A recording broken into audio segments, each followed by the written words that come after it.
Hey, Arman here. Welcome to the NSP Nutrition Show, where we cover training, nutrition, supplementation strategies, and a whole lot more. So stand by.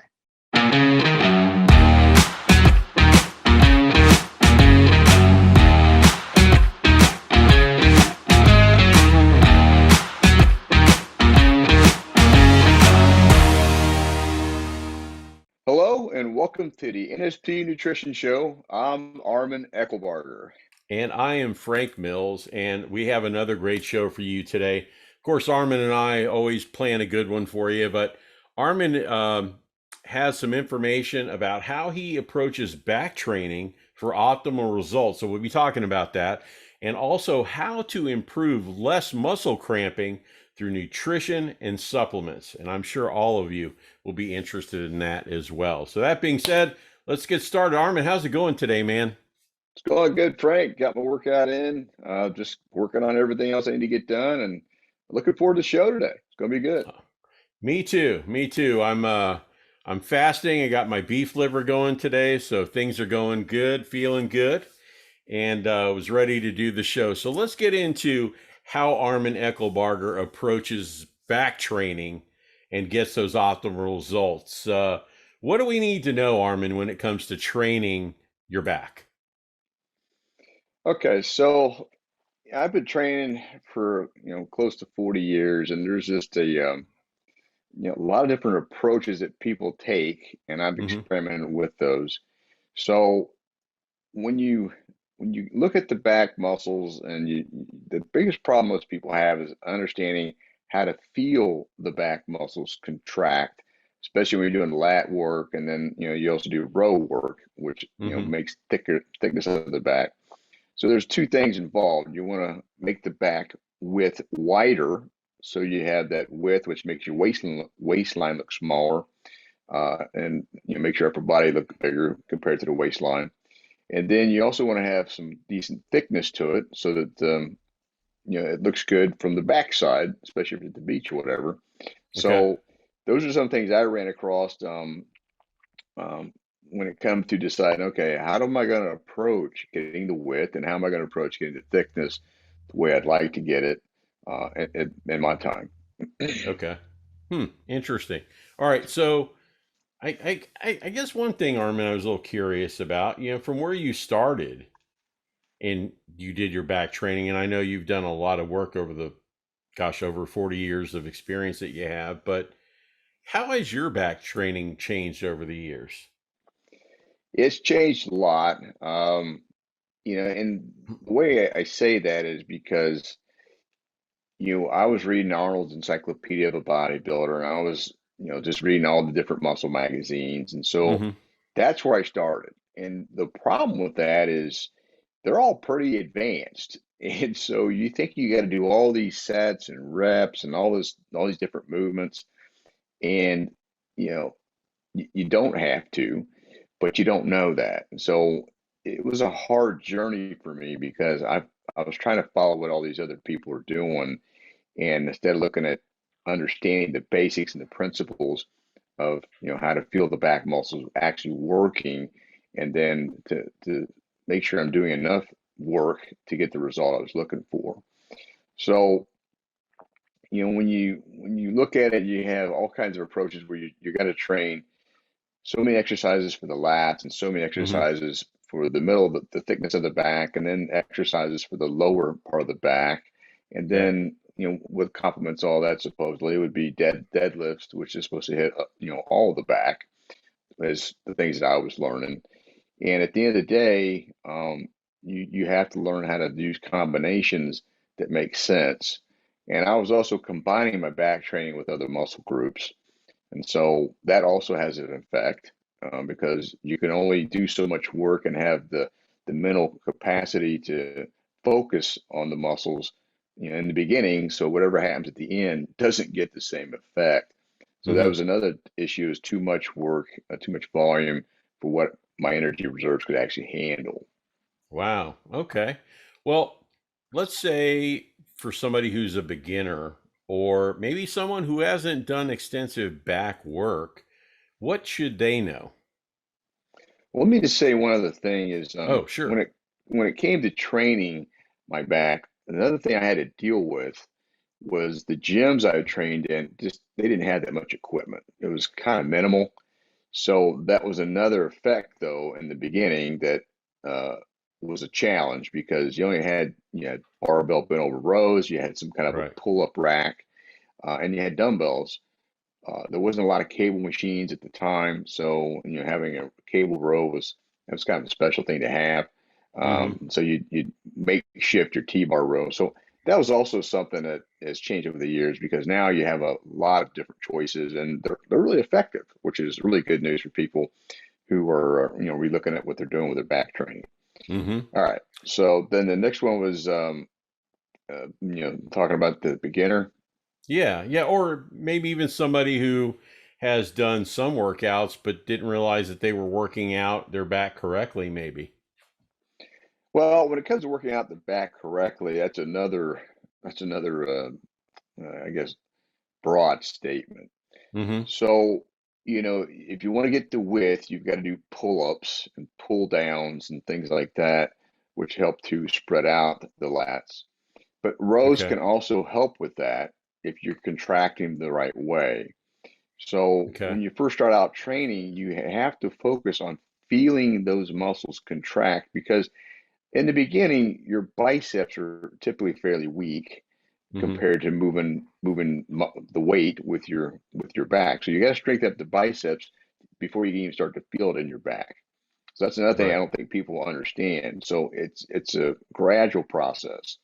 So when you're just getting started, you want to focus on squeezing as much as you can with your back contracting and get that done. So a slower Mm-hmm. rep cadence would be something I would be a big proponent of because you're going to fatigue the muscles fairly quickly anyways, but you're getting that mind muscle link. You're getting the brain to Mm-hmm. feel that muscle actually work. And that's what's going to get you much better results because your central nervous system is a critical component to everything you're going to do when it comes to your strength, when it comes to your training. Well, when you're doing this workout, and you've talked about a couple of different things here, but a lot of people wonder how much time you should spend. And so when it comes to a back workout, is there a specific amount of time that you would recommend? Okay, so that is another uh, big question for people based on if they're combining their back training with another muscle group, and we'll be touching Oh, on that a little bit too. okay. So, setting that aside, if I'm just training my back by itself, where Mm-hmm. I'm at today is I do about 40 to 45 minutes of pretty intense work. So that's a decent amount of volume. Now, the reason Mm-hmm. I'm doing that for myself today and uh, for specific reasons is because I'm trying to activate a lot of different muscles and I'm trying different things because I'm always experimenting. So I'm doing that on top of doing the work. So I'm trying this exercise, see how it compares to this exercise. I'm trying to do, uh, pre-exhaust work and things that I think will stimulate the muscle to adapt quicker. Mm-hmm. So for me, it's about 40 to 45 minutes of doing different combinations of movements. Okay. Okay. Now, that being said, for the time frame, do you prefer a certain maybe rep scheme and tempo for these exercises? Now, yes, back in the day, it was just move that weight no matter what. You move it, you heave it, you do all these things, and something will happen. That's how it Mm-hmm. was back in the day, and that Okay. doesn't work very well. You'll get some results, but you're not gonna get a lot of results. It's like Mm-hmm. with CrossFit, they do kipping, and then they consider that to be a pull up, and it's not.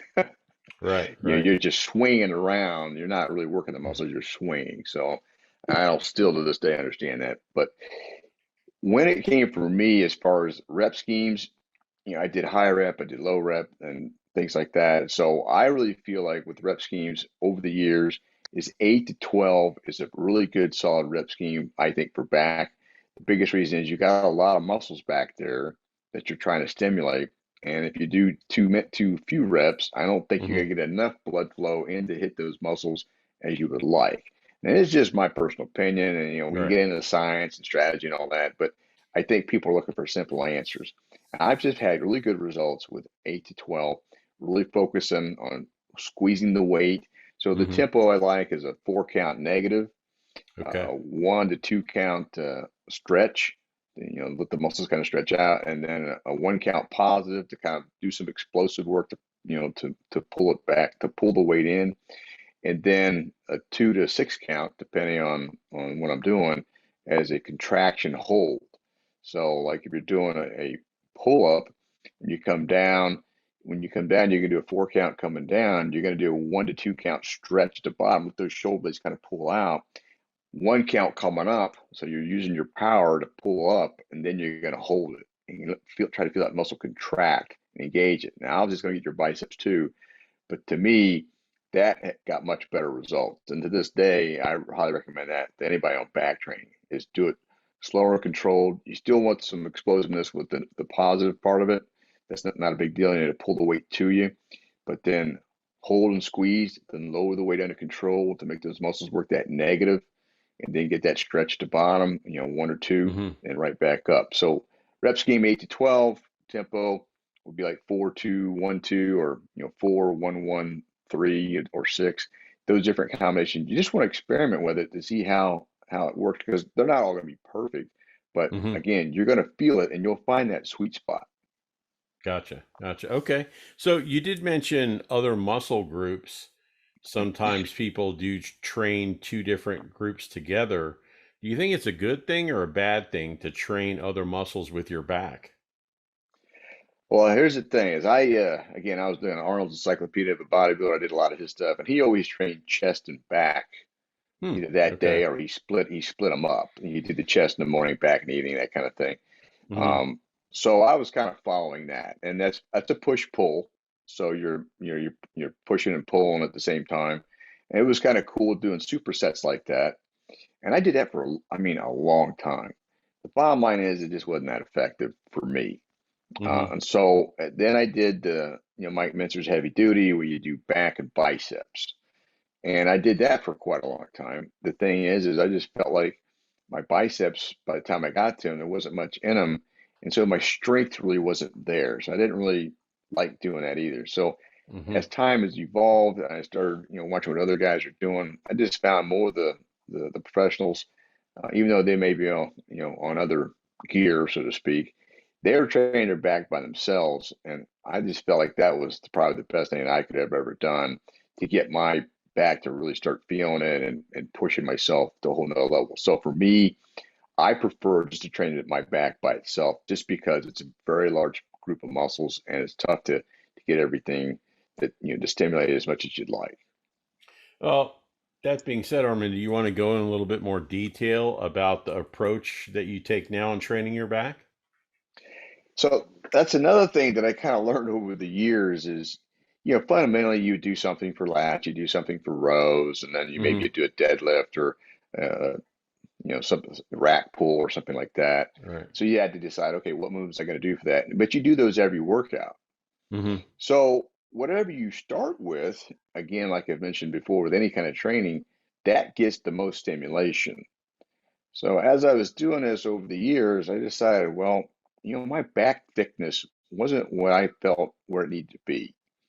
And so I decided to do the muscle priority principle, and start with doing, each workout would not always be the same. So my focus on one workout would just be working on back thickness. So that meant I would be starting out with row movements first, really hitting them hard. And then I would finish up with some lat movements. That way I'm still hitting all the areas I want to hit. And Hmm. then the next time I train my back, it would be working on my lats, my width, and then I'd finish with row movements. And I just found that I got better strength over time doing it that way, where I could see more progression. So, because again, whatever you do in the beginning, you're fresh, you got good energy, you'll be able to move heavier weight. And so I felt, Hmm. to me, anybody if has been training back for a while and they're getting a little stale, that is probably the best change if they could do. 1 week you focus on the road movements, and then you finish with the lats. The next week you start with the lat movements, and you finish with the road movements. And you can mix that up with all kinds of combinations of exercises. That brings up intensity. How do you approach your intensity?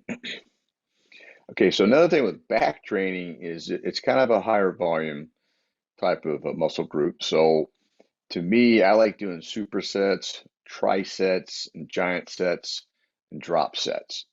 Mm-hmm. So what you do is you're picking out some exercises that are organized in a certain fashion to really stimulate the muscles. So I like to do pre-exhaust work. So when I do a superset, I would like to do, pullover, dumbbell pullovers or pullover machine. Then I go right to pull-ups or lat pull downs and just do different grip positions. Mm-hmm. And you do several sets of that, and you're gonna be feeling it. You're gonna be feeling the fatigue. But if I do a tri-set, then I would mix it up with, again, if my focus was working my thicker part of my back, then I Mm-hmm. would start with like T-bar rows or bent rows, and then go to pull-ups, and then stretch them out with the pullovers as another example. Or you can also do Okay. rope pull downs where you're stretching, where you're, which is similar to pullover movement. So there's all kinds of combinations of how you combine these exercises, but that's what you have to decide on is, how you're going to approach that. So if you're struggling with your pull-ups, then I would definitely be doing that first and then follow it up with the pullover as a superset to get used to it, but then switch it back. We do the pullover and then go to pull-ups, and you'd be surprised how your strength will improve with that kind of a strategy. And when you're doing the trisets and the giant Mm-hmm. sets, that really challenges you because you're pushing yourself with each movement to get as many as you can, and you go with no rest to the next exercise. And so you have to change those combinations up, obviously, because you're of the fatigue level. But that's a Mm-hmm. good thing because you're stimulating a lot of muscle fiber. So my favorite thing to do for back is giant sets. So I'm gonna do 4 different exercises with no rest, and I basically combine a lat movement with a row movement, and then a isolation movement, and then the other movement would be could be a compound movement. So, for example, if I'm really trying to focus on my thickness of my back, I'll Mm-hmm. start out with a T-bar row or bent over row, and then I'll go to pull-ups, and after that I'll go to or pull downs, and then I'll go to pullovers to stretch, and then I go to deadlifts or rack pulls. And that's pretty intense because you've already fatigued everything. So when you do a deadlift and a rack pull, now you've got to use everything that's already tired to move that weight. And I found that to be very effective. Interesting. All right. So, how do you think? Well, you know what? One thing I want to get back to is you're talking about the intensity and all these things. I was kind of curious. How often do you train your back? Is it every week or is it twice a week? I mean, how much do you do this? Well, I've done them all. I've done 2 times a week. I've done three times a week. All that kind of thing. At this point in time, for Mm-hmm. me, because if you annihilate your back, which is what I try to do every workout, Right. then I need about 5 to 6 days of recovery time because I'll be Gotcha. feeling it. So I typically train my back once a week. You can Gotcha. always do it more often, but again, as long as you're getting stronger and you're feeling it the right way you want to feel it, then you could do it more often. But for me, once a week has been working really well. And how do you think it's working for you with you So, actually training your back once a week? so here's what I've learned is like when I was, since I've been competing, Mm-hmm. when you're posing, that's what shows all your weaknesses. So you have to, and I'm looking at my back and I was like, man, that needs to be a lot better. Because I looked at other guys' backs and, they had really good thickness and good shape to them. So Mm-hmm. that's what I had to do is figure out, okay, how am I going to train my back to look as good as the other guys? Because I Right. lagged on that for a long time. I was training it, but not with the right intensity, not with the right focus. So now I feel pretty good about my back when I'm going against anybody, and then I'm still working to improve it. But it's worked well for the short period of time that I've made these changes. So I'm pretty Mm-hmm. positive on it. So you've talked about a lot of different things. Is there anything else that you want to finish up with? Okay, so just to close out, when it comes to your back training, get creative. Focus on the tempo, focus on feeling the exercises, and working on the form. Form is critical. You want good form. It make sure you're keeping it so you get good recovery. And if you're getting weaker, then you need to cut it back a little bit on the volume or get more rest time. So keep those things in mind and then keep evaluating, like, track everything you're doing. Write down how much weight you use, how many reps you got, your tempo, and then just follow it up. So the next time you do that workout, you can see Mm-hmm. how you're matching up. because you need the feedback to decide, is this working or not working? And I've had to do all that. So that would be the other thing, just tracking everything. Arman, a lot of great information for anybody who is not worked their back before or looking to step up their back training. Man, uh, like I said, a lot of great information, and I'm sure everybody appreciates it. No problem. It's awesome. Okay. All right. All right. Well, Arm and I will take a quick break. You are listening to the NSP Nutrition Show.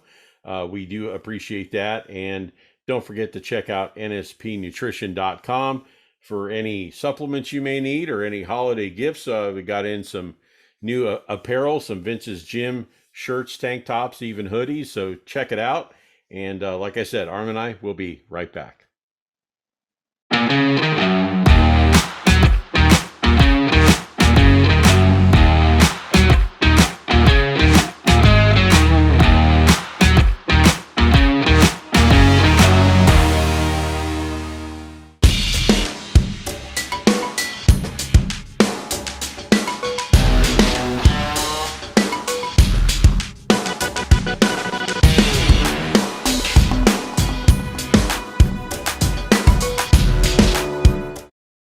Hey, welcome back to the NSP Nutrition Show. I'm Arman Eckelbarger. And I'm Frank Mills, and let's get right into how to improve, or let's say, how to improve and get less muscle cramping through nutrition and supplementation. Anybody who's had a cramp, a Charlie horse, older guys will call it, it's painful. It can be really painful. I can't think of anybody who hasn't gotten a muscle cramp or that type of thing from time to time. So, Arman, where do we start with this?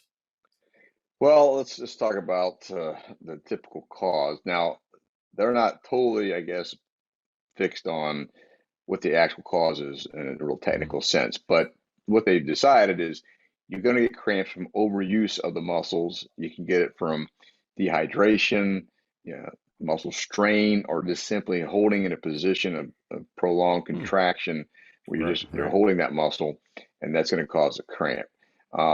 Again, they don't really know all the working parts. It is electrolyte balance to some of it, but the bottom line is they're harmless, but they can really suck when you're dealing with them. So now there is a medical condition though that can affect it, and that's inadequate blood supply can also be another reason why you're getting cramps. So if you're somebody who gets cramps all the time, then you may want to get that checked out a little further, just for a side note.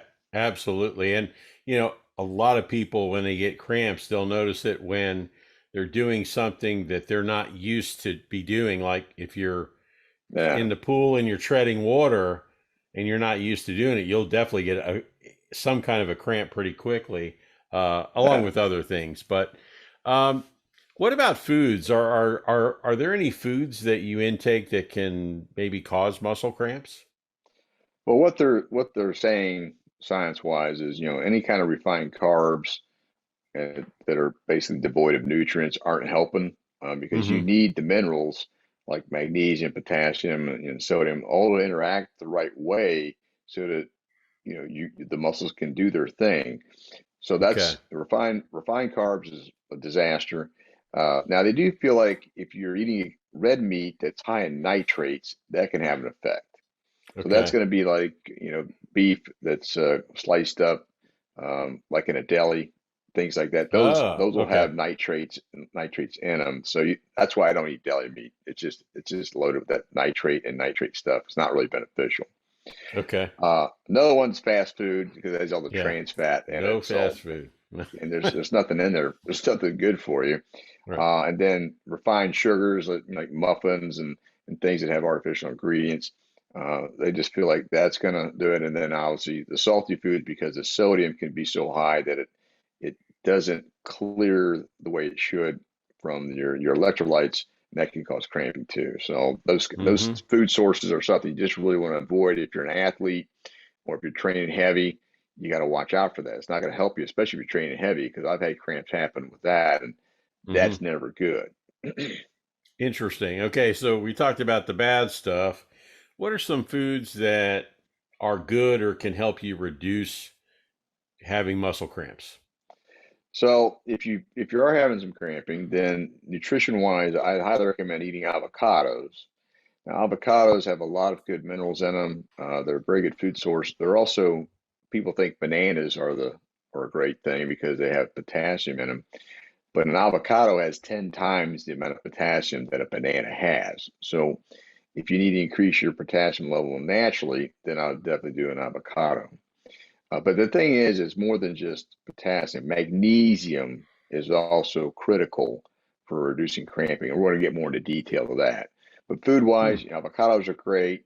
Watermelon, because then, watermelon has a lot of good minerals in it, and then it also keeps you hydrated.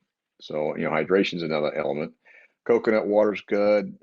Sweet potatoes and then Greek yogurt, bone broth has good, good amount of magnesium in it. Mm. Papaya, green beans, or beet greens, I'm sorry, then spinach, and then nuts. Almonds and cashews are high in magnesium, which is good for you. And I love eating nuts, and then pumpkin seeds. So those are just a quick list of quality foods that if you're having cramping, you want to incorporate those into your diet, unless you're going to take supplementation, which we'll be talking about.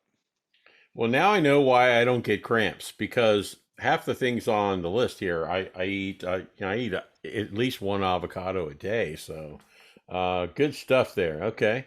All right. So you mentioned dehydration earlier. Does water help? Obviously, I do think it does, but does water help with muscle cramps? Absolutely, and it can reduce the likelihood of it happening. Anytime you get dehydrated, that's what's going to happen. You're going to be, Mm-hmm. susceptible to get cramps because you need fluid to move the minerals in and out of the cells the right way, so the muscle can contract and relax the way it needs to. So what happens is it can contract but not relax, and then that's when it starts to knot up. You get a Charlie horse, or you're just like screaming Right. until it changes. So it's not fun, man. I've been through them. It's like I mean they hurt. So I can feel for guys that are dealing with Well, with this being the NSP Nutrition Show, I got to ask you what supplements would help with muscle cramps? it. All right, so let me just touch on potassium because that's one that I used to think was the way to go, Uh huh. and it's not. So if you're going to keep supplementing with potassium on a regular basis to help subside your muscle cramps, I'm going to caution you not to do that. It's not good for your heart. Also, when you take potassium, you have to take it with food. Otherwise, you're going to get an ab workout you didn't anticipate because it'll really knot you up and you could even throw up. So Wow. on an Wow. extreme Okay. case, but it's just going to knot up your stomach if you don't have to take it with food. So that's another thing that's kind of a problem Hmm. because I used to do the potassium thing, and it does work. The thing is it's not good for you long term. So I don't recommend that to anybody based on what I know now. Now, on top of that, though, another supplement which is really good is magnesium. And magnesium orotate to me is one of the best ways you can go to help eliminate muscle cramps because you don't have to take it with food. It works right away. And I use this for all my clients. I mean, it's like Mm-hmm. clockwork and it can clear it up. And I use it for myself, obviously, too, because when Right. you're Right. training heavy, you're training hard, you're not always going to eat perfect or you're going to get a little dehydrated. So if I start feeling any cramping going on, then I take that until it clears out. Typically, it's 500 milligrams to 1,000 milligrams of that. And then I'm usually good. I don't need to be taking it because the cramps go away. So, and the cramps aren't there, it doesn't make sense to keep taking it every day. But NSP does have that magnesium orotate. It's a great product. Highly recommend that if you're dealing with cramping on a regular basis. Interesting. You go. There's just a lot of information that you offered, a lot of good information. What's funny is the other day I was watching tennis, and a lot of the tennis Mm, pros have bananas like right there in their bag. So when they take their little breaks, they're eating bananas and drinking water, trying to stay hydrated. And I guess not to cramp. I guess that's why they eat the bananas. But it's kind of interesting. You said avocados 10 times better. I guess the bananas yeah. may be a little easier to eat. I don't know. Well, But personally, they're not getting what they think they're getting with right. that. So, bananas have potassium in them, but uh, I think they're maybe just doing it for energy because it will give you some Hmm. energy. But if Ah, they just took some true. magnesium, they wouldn't even have to be dealing with that. But maybe Right. I would think they're probably use it more for quick energy. Hmm. But I wouldn't recommend that either for that kind of event. I'd use a drink would be Yeah. what I would use. But yeah, hey, that's just me. Yeah. Yeah. Okay. Well, you talked, like I said, a lot about a lot of different things. Is there anything else that you would like to offer to wrap up? Yeah, to minimize cramping, just to recap, drink as much water. You got to stay hydrated. That helps a lot, helps clear things out. Eat the foods that are rich in magnesium and Hmm. also potassium. That's not a bad thing. Potassium naturally coming from foods is good. I just don't recommend you supplementing with potassium because of the things it can do. And then, when the cramping occurs, have some magnesium orotate around, and then just you can take that with water, and it bam, it'll clear up. Hmm. And I had to learn all this from competing because when you're competing in a show and you start getting cramping, you need a quick fix. And I Hmm. just found that it works really well for me. So I don't worry about cramping in a show. Plus, I've also learned how to prepare the right way so that I can minimize cramping because cramping Hmm. is something that does happen when you're training for a show, when you're getting on the stage because you're managing your water, you're trying to stay really lean and dry so that all the muscles flare up. And so I just found that that's a great solution and easy to use. Awesome. Awesome information, Armin. A lot of great content and another great show. Thanks so much. No problem. And looking forward to the next one again next week. And if you guys can throw out some ideas of things that you're dealing with and need some help with, or you feel like you want to learn more about, let us know because that's what we're here for and help make things better for you. Absolutely. If you have any questions or any comments, you know, you're able to contact us, in a lot of different ways. You can either comment on the YouTube channel or you can email uh, over at support@nspnutrition.com and they'll Hmm. get that information to us. Armin, a lot of the content that you use for the show several times is from either a comment or input from our Yeah. audience. So we do appreciate it, right? Oh yeah. Yeah. That's really helpful. Absolutely. Just to let everybody know too, we always talk about NSP Nutrition. A lot of the information for the show now is on the website. If you Hmm. head to nspnutrition.com, you'll see the NSP Nutrition Show now has its own page. All the ways you can listen to the show. We're still working on the Apple iTunes podcast. Hopefully, any day now that will be up, but it's available just about everywhere else as well as on YouTube. And if you scroll down there, if you really like Armin and I's show, we have another podcast that we started out with a couple years ago, Frank Mills Reality Fitness, and all the links are Yeah. on that page as well. So we appreciate your support, and Armin, looking forward to doing another show with you next week. Same here. It's going to be awesome. All right, everybody, thanks again for listening and watching, and we'll be back next week with another NSP Nutrition Show. See you. Hey, thanks for checking out the NSP Show. Go to nspnutrition.com where you can find a whole heap of resources to help you achieve stunning definition and eye-popping levels of muscularity. Don't forget you can save 10% on your first order by using the code NSP Show at the checkout. Catch you next time.